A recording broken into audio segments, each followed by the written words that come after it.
Yes, BCom part first, EFM paper second, business economics. Business economics का जो paper second है, इसके अंतर्गत आज अपन एक नया चैप्टर शुरू करने जा रहे हैं। उसका नाम है इलास्टिसिटी ऑफ डिमांड, मांग की लोच। ये मांग की लोच किसे कहते हैं, मांग की लोच के क्या प्रकार हैं, ये सब बातें हम इस वीडियो के अंदर पढ़ेंगे। इससे पहले आपने demand and law of demand पढ़ा था।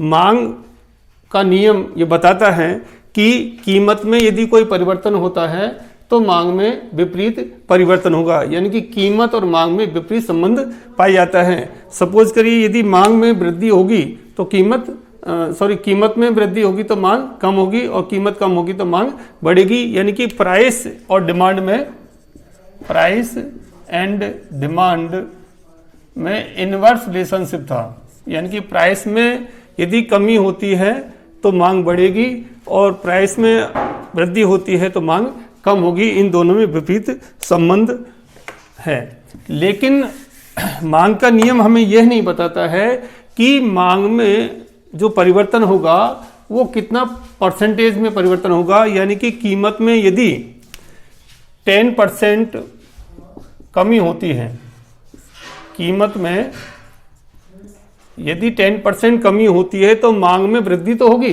लेकिन वो मांग में वृद्धि कितना परसेंट होगी, 10% ही होगी, 10 से अधिक होगी या 10 से कम होगी। यानी कि मांग के नियम में हमें परसेंटेज जो है या जो प्रोपोर्शनल जो चेंज है वो नहीं बताया जाता है। मांग का जो नियम है वो केवल हमें ये बताता है कि डायरेक्शन देता है कि कीमत में परिवर्तन होने से मांग में क्या परिवर्तन होगा। अब मांग की जो लोच है, मांग की लोच हमें बताती है कि कीमत में आनुपातिक परिवर्तन होने से मांग में कितना आनुपातिक परिवर्तन होगा। इसकी जो डेफिनेशन है प्रोफेसर स्तंभ के अनुसार, elasticity of demand is a measure of the responsiveness of quantity demanded to a change price. यानी कि कीमत में यदि कोई परिवर्तन होता है तो मांग की मात्रा में जो क्वांटिटी डिमांडेड है उसकी रेस्पॉन्सिव क्या है, उसकी पर्याप्त माप है। तो प्रोफेसर स्तंभ ने, हिंदी में मैं बोल रहा हूँ उसका, मांग की लोच कीमत में परिवर्तन के कारण वस्तु की मांगी गई मात्रा की प्रतिक्रियात्मकता का माप है। रेस्पॉन्सिवनेस प्रतिक्रियात्मकता का माप है। यानी कि यदि किसी वस्तु की कीमत में परिवर्तन होता है तो जो क्वांटिटी डिमांडेड जो क्वांटिटी है उसकी क्या परिवर्तन होगा, अनुपातिक क्या परिवर्तन होगा। इसको आगे जो प्रोफेसर मार्शल हैं उन्होंने कहा है कि ईपी जो इलास्टिसिटी डिमांड है उसको हम ईपी से व्यक्त कर रहे हैं, प्रोपोर्शनेट अथवा percentage change in demand upon proportionate अथवा परसेंटेज चेंज इन प्राइस। यानी कि कीमतों में आनुपातिक परिवर्तन से मांग में आनुपातिक परिवर्तन कितना होता है। तो इसको हम ऐसे कर सकते हैं कि फॉर्मूले के रूप में हम इसको ऐसे लिख सकते हैं कि मांग की लोच बराबर क्या है कि मांग में आनुपातिक अथवा प्रतिशत परिवर्तन अपॉन कीमत में आनुपातिक या प्रतिशत परिवर्तन। इस फॉर्मूले के रूप में भी हम इसको इस तरह से लिख सकते हैं कि मांग में आनुपातिक या प्रतिशत परिवर्तन अपॉन उस वस्तु की कीमत में आनुपातिक या प्रतिशत परिवर्तन। इससे हम मांग की लोच इक्वेशन के रूप में ज्ञात कर सकते हैं। अगर आपको मैथमेटिक्स का फॉर्मूला लिखना है तो हम इसको इस प्रकार से लिख सकते हैं कि change in quantity upon change in previous quantity into price upon change in price. अथवा इसको ऐसे लिख सकते हैं कि quantity changes upon quantity price into price upon quantity. तो इस रूप में भी हम इसको कैलकुलेट कर सकते हैं फॉर्मूले के रूप में भी। अब यहाँ हम एक एग्जाम्पल के द्वारा इससे मांग की जो लोच है उसको हम कैलकुलेट करेंगे। अब मांग की जो लोच है इसके मुख्य रूप से 3 तरह की नेचर पाई जाती हैं। इसी टाइप्स हम कह सकते हैं, इसी काइंड्स कह सकते हैं। तो सबसे पहले आता है मांग की कीमत लोच, जो सामान्यतः मांग की लोच के अर्थ के अंतर्गत बताई जाती है। दूसरी आती है मांग की आय लोच और तीसरी आती है मांग की आड़ी लोच। तो मांग की जो कीमत लोच है, हम एक एग्जाम्पल ले रहे हैं। जैसे सपोज कि प्राइस है आपकी 10 रुपये और 10 रुपये से चेंज होकर होगी 8 रुपये, यानी कि कीमत, और जो क्वांटिटी डिमांडेड है वो 40 की मात्रा से बढ़कर होगी 50 की मात्रा की ओर। तो इस फॉर्मूले के आधार पर ये हम इसको कैलकुलेट करें तो क्या होगा, EP equal to change in quantity demanded upon quantity upon change in price upon previous price. ये फॉर्मूले के हिसाब से अपने को करना है। तो इसको हम तो चेंज इन क्वांटिटी कितनी आई, 40 से बढ़ के हो गई 50, तो 10 की चेंज आई। तो क्वांटिटी में 10 अपॉन प्रीवियस क्वांटिटी कितनी थी 40 अपॉन चेंज इन प्राइस, 10 की जगह 8 हो गए तो 2 रुपये इसमें आ गई, अपॉन प्रीवियस प्राइस थी 10। इस तरह से कर सकते हैं अपन। इसको यदि हम सॉल्व करें तो इसका ऐसा हो सकता है कि 10/40 भाग 2/10, ये था ना। तो इसको 10/40, इसको उल्टा कर देंगे अपन तो 10/2। तो ये आ गया आपका 100/80। तो ये आ गया का 1.8 कम 8 2 8 2 16 8 5 1.25 ये आपका इलास्टिसिटी ऑफ डिमांड आ गई। और ये चूंकि 1 से अधिक है, EP इज ग्रेटर देन 1, 1 से अधिक है, तो ये इकाई से अधिक है 1.25। एक दूसरा एग्जाम्पल और लेते हैं अपन। सपोज करिए प्राइस आपकी 100 रुपये है और प्राइस बढ़ के हो गई 125 रुपये। तो क्वांटिटी जो 50 की थी वो घट करके होगी आपकी 40, क्योंकि आपने मांग के नियम पढ़ा है कि यदि कीमत में वृद्धि होगी तो मांग में कमी होगी। यहाँ कीमत बढ़ के कितनी हो गई, 100 की बजाय 125 रुपये हो गई और क्वांटिटी 50 की जगह 40 रहेगी। तो ये इसमें कितना परसेंटेज चेंज है, तो अपन प्रोपोर्शनल चेंज इन डिमांडेड देखिए 50, वही फॉर्मूला फिर वापस लगा दीजिए आप। EP equal to change in quantity upon मूल क्वांटिटी भाग change in price upon price. तो देखिए क्वांटिटी चेंज कितनी आई, 50 की जगह 40 होगी, तो 10 अपॉन मूल क्वांटिटी है 50 भाग प्राइस में चेंज हुआ आपका 25, 100 से 125 हो गया तो 25 का चेंज आया। प्रीवियस प्राइस कितनी थी 100। इसको यदि हम क्रॉस मल्टीप्लाई करें 10/50 इंटू 100/25, तो ये आ गया आपका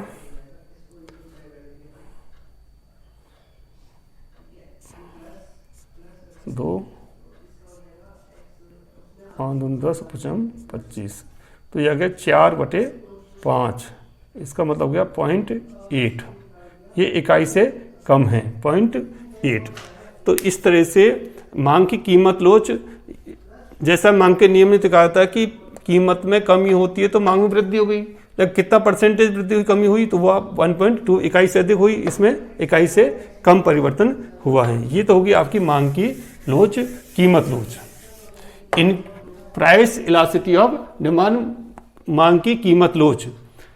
अब आते हैं मांग की आय लोच। अब मांग की आय लोच में केवल इतना संतर आएगा कि प्रोपोर्शनेट या percentage change in demand upon proportional change in income. यहां आपको इनकम शो करनी है,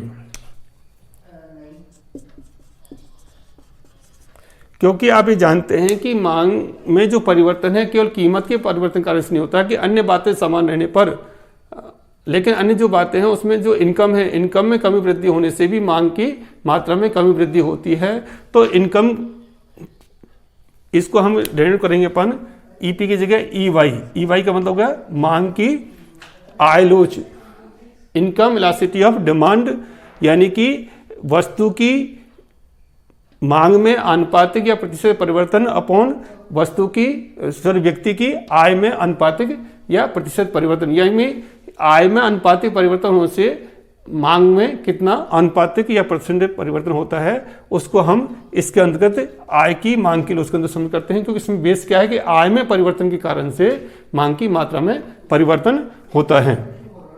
यहाँ पर एक एग्जाम्पल लेते हैं इसी में उसी तरह से कि व्यक्ति की इनकम 5,000 रुपये थी, वो बढ़ के हो गई 7,000 रुपये, और जो क्वांटिटी डिमांडेड थी वो 50 की जगह हो गई 60।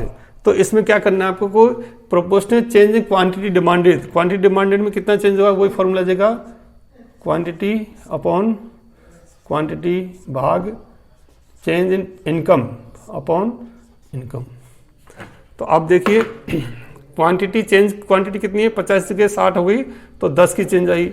मूल क्वांटिटी कितनी है, 50 भाग अपॉन मांग में अनुपातिक परिवर्तन अपॉन आय में अनुपातिक परिवर्तन, तो आय कितनी होगी 2000 चेंज आया।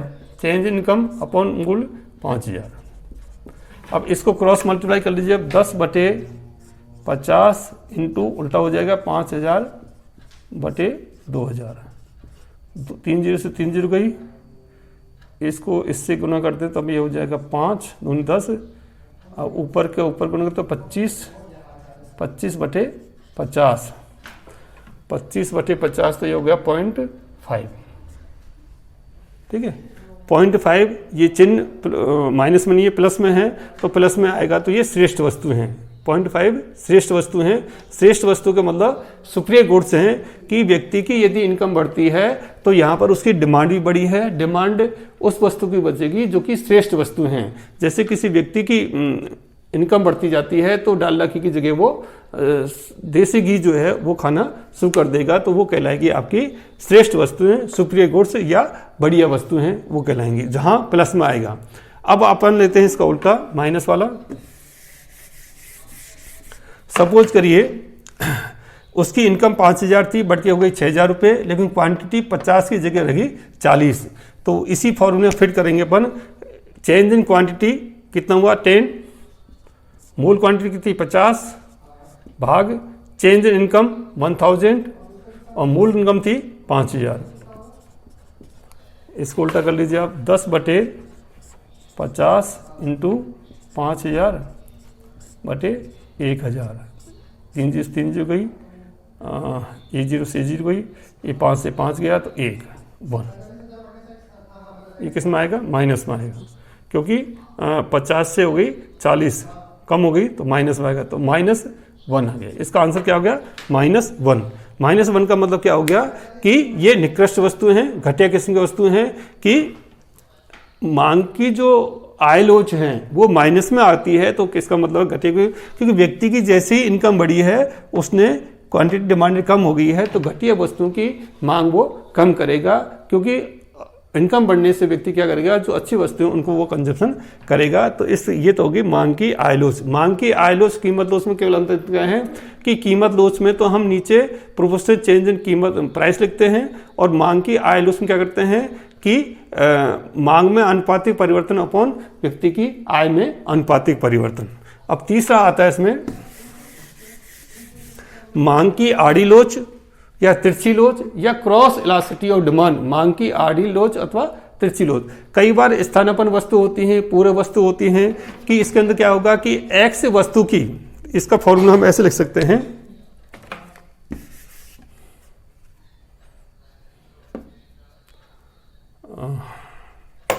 चलो मैं यहां लिख देता हूं आपको, EXY बराबर एक्स वस्तु की मांग में आनुपातिक परिवर्तन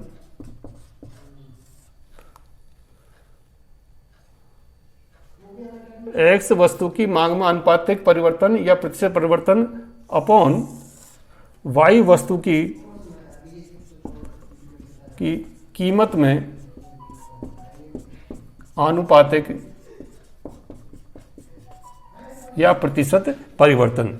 यानी कि यहाँ पर x वस्तु की मांग में आनुपातिक परिवर्तन अपॉन y वस्तु की कीमत में आनुपातिक परिवर्तन, यानी कि y वस्तु की कीमत में परिवर्तन होने से x वस्तु की मांग में क्या परिवर्तन होगा, ये कहलाएगी मांग की आड़ी लोच या तिरछी लोच या क्रॉस लोच। यानी कि एक वस्तु की कीमत में परिवर्तनों से दूसरी वस्तु की मांग पर क्या प्रभाव पड़ता है, क्या परसेंटेज चेंज आते हैं, ये कहलाएगी आपकी मांग की आड़ी लोच या तिरछी लोच। अब इसमें भी हम एक एग्जांपल ले रहे हैं कि सपोज करिए y वस्तु की जो कीमत है वो 5 रुपये से बढ़ के हो गई 7 रुपये और x वस्तु की मांग 10 रुपये से बढ़ के होगी 10 इकाई से बढ़ के होगी 15 इकाई। तो फॉर्मूला हम ऐसे फिट कर सकते हैं, change in quantity of x upon quantity भाग change in price of y commodity upon price. तो आप देखिए चेंज ऑफ क्वांटिटी, इसमें देखिए अब y वस्तु की प्राइस में परिवर्तन हुआ 5 से 7 हो गई और क्वांटिटी क्या है x वस्तु की 10 से 15 हो गई, तो 5 का चेंज आया और मूल क्वांटिटी कितनी है 10 भाग प्राइस कितनी 5 से 7 हो गई, 2 का चेंज आया, मूल प्राइस कितनी है 5। तो इसको हम क्रॉस मल्टीप्लाई कर सकते हैं 5/10 इंटू 5/2, तो ये हो गए 25 25/20। तो इसको और सॉल्व कर लें अपन तो ये आ जाएगा आपका 25 और 5/20 5/4 तो 1.25 ये आ गया आपका, प्लस में 1.25 ये आ गई आपकी elasticity of demand, cross elasticity of demand, जो कि कहलाएगी ये स्थानापन्न वस्तुएं। यदि क्रॉस इलास्टिसिटी प्लस में आती हैं तो हम कहेंगे कि ये स्थानापन्न वस्तुएं हैं। अब आती है एक दूसरा एग्जांपल लेते हैं जिसमें अगर ये माइनस में आती है तो क्या कहलाएगी, ये पूरक वस्तुएं हैं, सप्लीमेंट्री गुड्स हैं। जैसे मान लीजिए कि y वस्तु की प्राइस 20 रुपये से घट करके 15 रुपये हो गई, लेकिन x वस्तु की मांग जो है 5 से 7 हो गई, बढ़ गई है, उल्टा हो गया इसमें। तो हम क्या करेंगे, x वस्तु की मांग में आनुपातिक परिवर्तन, x वस्तु की मांग में अनुपात क्या हुआ, फॉर्मूला वही आएगा delta x change quantity of x commodity upon quantity भाग change in price of y upon price. तो चेंज इन क्वांटिटी कितनी, 5 की वजह 7 होगी तो 2/5 भाग 20 के 15 हो गया, तो 5 का चेंज आया, माइनस आएंगे इसमें, है ना, -5 आ जाएगा अपॉन 20। इसको यदि हम उल्टा करें तो 2/5 इंटू 20/5, तो 2/5 इंटू 20/5, तो 5 चौको 20, 4 दूनी 8, 8/5 माइनस के कितने आ गए 16/5 1.6 माइनस के 1.6 आ गए, ये आ गया आपका पूरक वस्तुएं। तो यहाँ पर मांग की जो आड़ी लोच है यदि माइनस में आती है तो कहलाएगी वो पूरक वस्तुएं हैं, x और y दोनों एक दूसरे की पूरक हैं, और ये प्लस में आती है तो x और y दोनों एक दूसरे की स्थानापन्न हैं, जैसे चाय और कॉफ़ी हैं स्थानापन्न वस्तुएं हैं, पेट्रोल स्कूटर पूरक वस्तुएं हैं। तो इस प्रकार से हम कह सकते हैं कि मांग की जो लोच है, मांग की लोच हमें बताती है कि कीमत में आनुपातिक परिवर्तन होने से मांग में कितना आनुपातिक परिवर्तन होगा, how much change in quantity demanded, how much कितना होगा, कितना परसेंटेज चेंज होगा। मांग का नियम तो बताता है कि परिवर्तन होगा, विपरीत संबंध है, यानी कि कीमत कम होगी तो मांग ज़्यादा होगी, कीमत ज़्यादा होगी तो मांग कम होगी। और मांग की लोच हमें बताता है कि उसमें कितना परसेंटेज चेंज आएगा, हाउ मच, जितना परसेंट कीमत में परिवर्तन हुआ है उतना ही परसेंट मांग में परिवर्तन होगा, या उससे कम होगा या उससे ज़्यादा होगा या नहीं होगा। तो इस प्रकार से आज के वीडियो में हमने पढ़ा है कि मांग की लोच हम किसे कहते हैं, मांग की लोच की क्या परिभाषा है, मांग की लोच के कितने प्रकार हैं, मांग की जो कीमत लोच है, उसके बाद आता मांग की आय लोच है, और मांग की आड़ी लोच है या मांग की तिरछी लोच है। Price elasticity of demand, income elasticity demand, और तीसरा है क्रॉस इलास्टिसिटी ऑफ डिमांड। तो आज की वीडियो में इतना ही। थैंक यू, धन्यवाद।